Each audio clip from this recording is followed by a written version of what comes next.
The first time I saw Mirella, she walked into the lab with that kind of confidence that borders on arrogance. I'm Camilla, 34, a senior pharmaceutical technician at a private research lab in São Paulo. I've been here for 8 years. I know every corridor, every protocol, and every person who's lasted more than a year. The lab is demanding. Tight schedules, precise documentation, no room for errors. But I like it that way. I've built my reputation slowly and with a lot of sleepless nights. Mirella joined us during a departmental expansion. She was young, maybe 27, fresh out of a postgraduate program with shiny credentials and an easy laugh. At first, I made a real effort to welcome her. I remembered how it felt to be the new one, trying to figure out where the pipette tips are kept and who never refills the distilled water. She smiled a lot, complimented my organization, asked about my routine. We even shared a few lunches in the break room. But by the second week, I started noticing things. She began lingering near my workstation after hours. Once I walked in and saw her leafing through my printed reports. She laughed it off. "Just trying to learn from the best," she said, eyes too quick to look away. I didn't say anything, but I didn't like it. Soon, she was offering unsolicited opinions on how I structured my documentation. One day, during a staff meeting, she interrupted me to clarify a protocol, one I had written myself. People laughed awkwardly, and I brushed it off. Maybe she was just trying too hard. Still, something felt off. It wasn't what she did, but how often she was watching me, mirroring me. I caught her replicating my exact format in her logs. She started taking over minor tasks I usually did, like preparing certain compounds, without checking with me first. I mentioned it once to our supervisor, Laura, who just said, "She's ambitious. Give her time." So I did. I gave her time, I gave her space. And I started paying closer attention. It started with a mislabeled vial. A compound I had prepared the previous day was logged under the wrong batch number. When I confronted the technician on duty that morning, she said it was already like that when she arrived. I checked the footage logs. No cameras pointed toward our prep area. I rechecked my notes. I never made that mistake. Then a second issue came up. This time, it was a discrepancy in a trial report, a duplicated data entry in the system that made it look like a particular substance had passed a toxicity test, when it hadn't. I knew it was serious. If it had been submitted, it could have caused a halt in the production pipeline. I caught it during a last-minute review and flagged it, but the entry had been made under my user ID. I went to Laura about it. She didn't seem angry, but there was something in her voice. Disappointment, maybe, or doubt. "Camilla, you've always been thorough, but this is the third small issue this quarter. Please double-check everything before finalizing." I left her office with my face hot. The third issue? I hadn't even known about a second one. That same afternoon, I found Mirella wiping down her bench with unusual intensity. She smiled. "Rough day?" she asked. I nodded without answering. She tilted her head. "You know, sometimes we all get tired. Maybe it's time you took a short vacation." I said nothing, but I didn't smile back. That night, I went over every report I'd submitted in the last month. Everything was clean, until I noticed the pattern. All the incidents happened on days Mirella and I shared shifts, and all of them were tied to processes or files that, at some point, she had touched or had access to. I wasn't ready to accuse her. I didn't even have proof, but I stopped feeling paranoid and started feeling alert. Whatever this was, it wasn't random. I stayed late one Thursday to reorganize some samples and finish labeling for a high-priority batch. The lab was almost empty, the kind of quiet that amplifies even the smallest sounds. As I stepped into the main prep area, I heard the unmistakable click of a drawer closing. My drawer. I turned the corner, and there she was. Mirella stood by my workstation, holding a clipboard that didn't belong to her. She jolted when she saw me, then smiled like nothing happened. "Oh, hey, I was just grabbing one of the template sheets you use. Yours are so much clearer than the ones I got in onboarding," she said, waving the clipboard casually. I looked at the sheet. It wasn't a blank template. It was one of my completed logs from the previous week. I kept my voice even. "Those are archived documents. You shouldn't be in this section unless you're authorized." She laughed. I'm not using it for anything official. I'm just studying. Relax. I didn't argue. I just took the clipboard from her hands and placed it back where it belonged. Sure, I said quietly. Just make sure Laura knows if you're accessing anything with my name on it. She nodded, smiled again, too wide this time, and walked out. I stood there for a long time after she left. There was no rule explicitly barring her from looking at logs, but she'd lied about what she was doing. That was enough. The next day, I began noting every interaction I had with her. Not in the company system, on my own. A small notebook in my bag, coded with dates and initials. Every time she asked about my tasks, every time she lingered near my desk, every time something small went missing. I didn't confront her again. I didn't talk to anyone else. But I watched, because at that point, I wasn't just wondering if she was behind the mistakes. I was almost certain. It didn't take long before I noticed the shift in how people treated me. Conversations would stop when I entered the break room.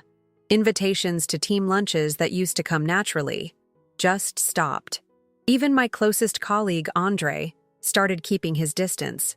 At first, I thought I was imagining it, but then I overheard Morella's voice behind a half-closed door.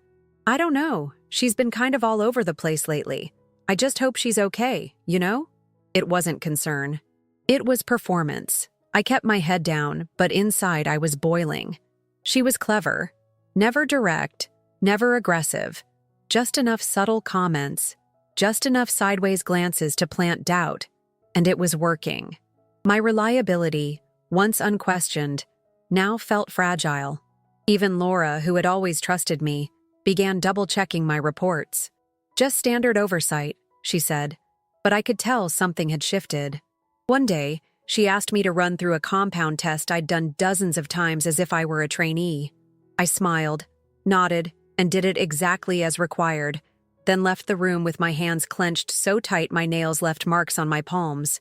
There was one moment that sealed it for me. I left my workstation for 5 minutes. Just 5.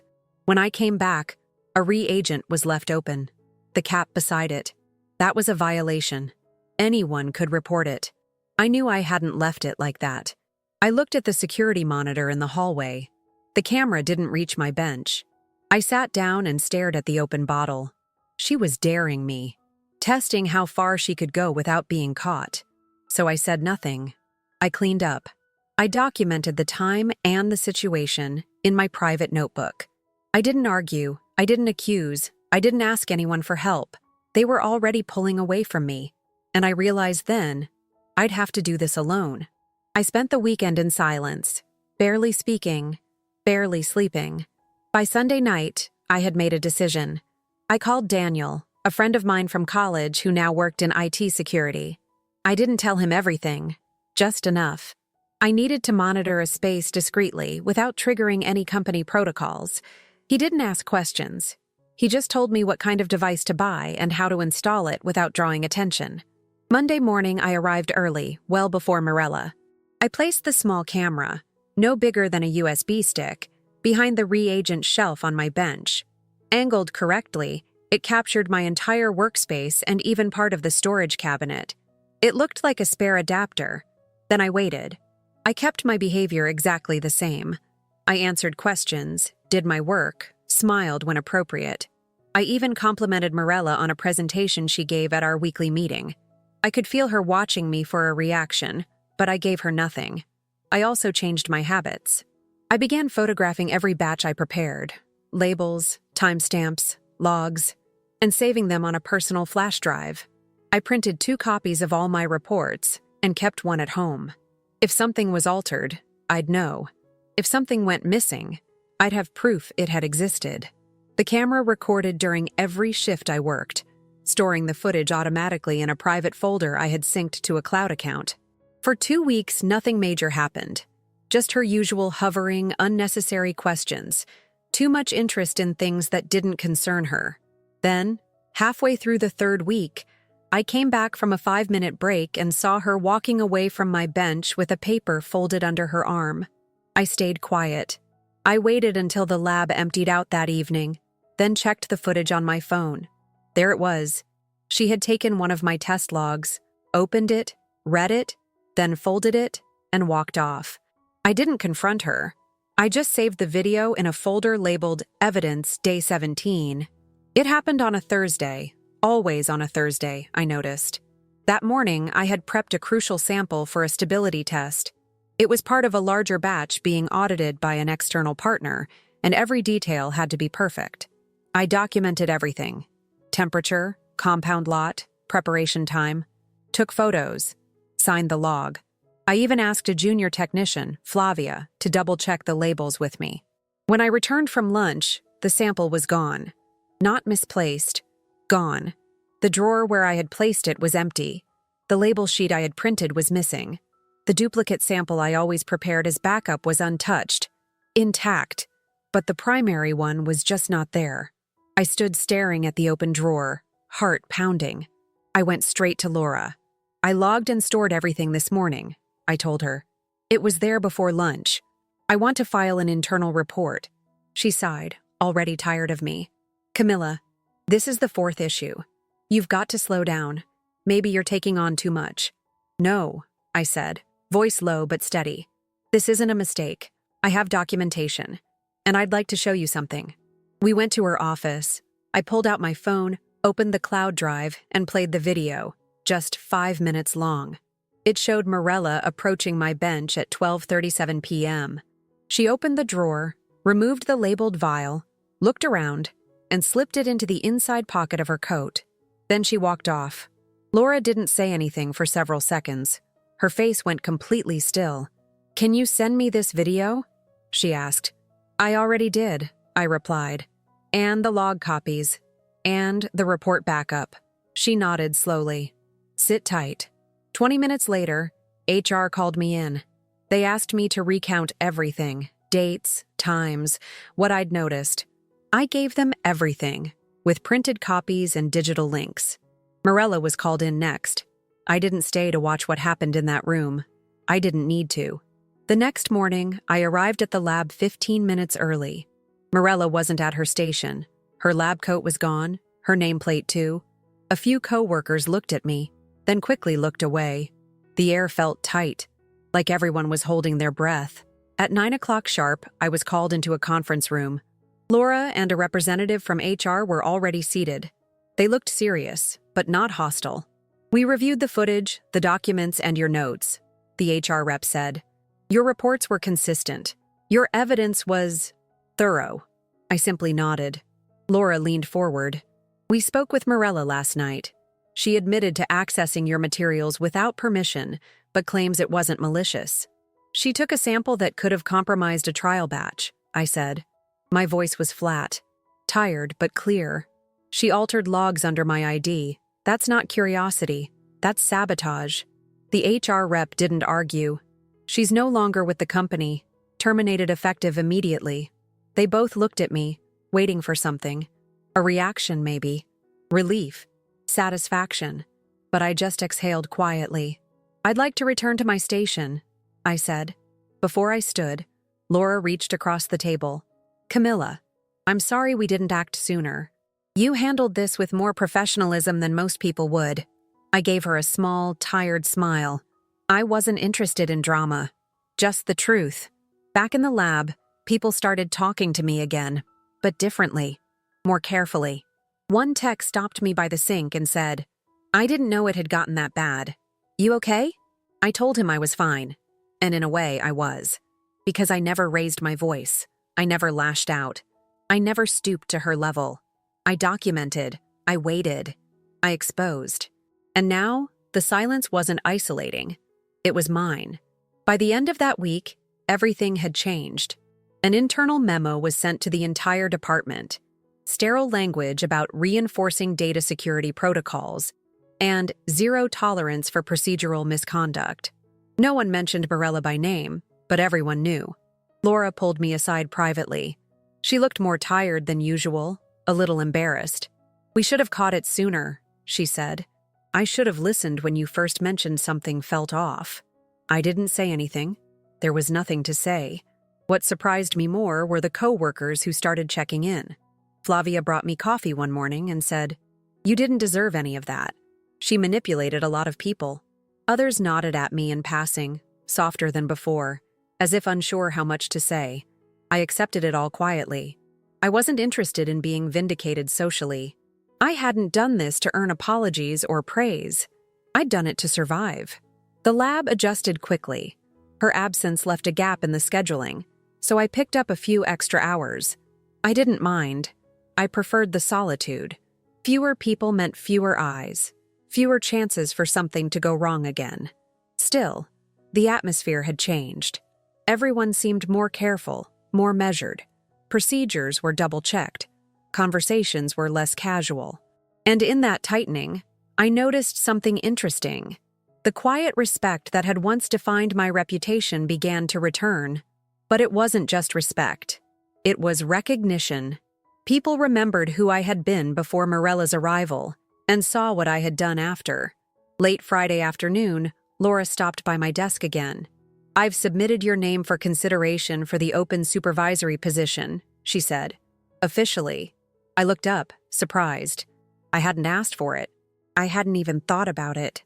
"I didn't do this for a promotion," I told her. "I know," she said. "That's why you're the right person." She walked away before I could respond. I sat still for a moment, staring at the blinking cursor on my screen. For the first time in weeks, it felt like I could finally breathe. The official announcement came the following Tuesday. I was at my station, reviewing logs from the weekend shift, when Laura stepped in with a small group from management. She cleared her throat and said, "Before we start the weekly briefing, I'd like to share some news." I didn't even look up. I assumed it was a procedural update, another change in safety protocol. Then she said my name. "We've appointed Camilla to the role of technical supervisor for the Quality Assurance Unit. Effective immediately." My hands froze over the keyboard. For a second, the room went silent. Then a few scattered claps. Flavia smiled wide. Andre gave a single, respectful nod. I stood slowly, unsure if I was supposed to say anything. Laura saved me. "You've earned this," she said quietly. "Not just with your work, but with your restraint." I thanked her, formally, briefly. I didn't want to make it a moment. Later that day, I was handed the access badge for the supervisor office, an unassuming room with a glass door and 2 filing cabinets. It had once belonged to Morella's mentor. She had spent weeks hinting at how that office was just a step away for her. I walked in alone, closed the door, and placed my badge on the desk. No celebration, no champagne, just a quiet exhale. The title didn't change who I was, but it did change how they saw me. I started receiving reports to approve, being consulted on new trial protocols. People began phrasing things differently. "Should we check with Camilla? Let's wait for her input." It felt strange at first, but not uncomfortable. Like stepping into a coat I hadn't realized had always been mine. I didn't redecorate the office. I didn't need to mark territory. The only thing I added was a locked drawer where I kept my personal notebook, the one where it all started. It reminded me, trust is earned, but so is vigilance. And sometimes, quiet leadership speaks louder than any confrontation ever could. It's strange how silence can take on different shapes. In the beginning, it was a prison, a way of swallowing my frustration, my isolation, the small humiliations no one else seemed to notice. But now, silence feels like something else entirely, an armor, a choice, a form of strength. From my new office, I watch the lab hum along below me. The same benches, the same protocols, different energy, tighter procedures, more accountability. People work with an awareness now, not just of rules, but of each other. I still arrive early. I still check every detail. But I no longer feel the weight of watching my back every second. I've trained a new junior tech to shadow me. Lucas, quiet and precise. I see myself in him, focused, careful. He reminds me that the work we do matters, that doing it right, even when no one's looking, still means something. One afternoon, Laura stopped by with 2 mugs of coffee. She sat across from me and said, "You handled everything with more grace than I think I would have." I just smiled. I didn't have another option. She shook her head. "No, people always have options. You chose the hard one, and the right one." After she left, I looked at the camera feed again. The lab view I had once recorded secretly is now part of the company's official monitoring system.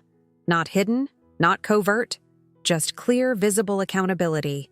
And yet I kept my little camera, turned off, tucked in a drawer, a reminder, because I learned something through all of this. The real revenge wasn't exposing her or watching her pack up her things. It wasn't even the promotion or the validation that followed. It was showing that I could be targeted, isolated, humiliated, and still choose dignity. That I didn't have to raise my voice to be heard. And that sometimes the loudest justice is delivered in absolute, measured silence.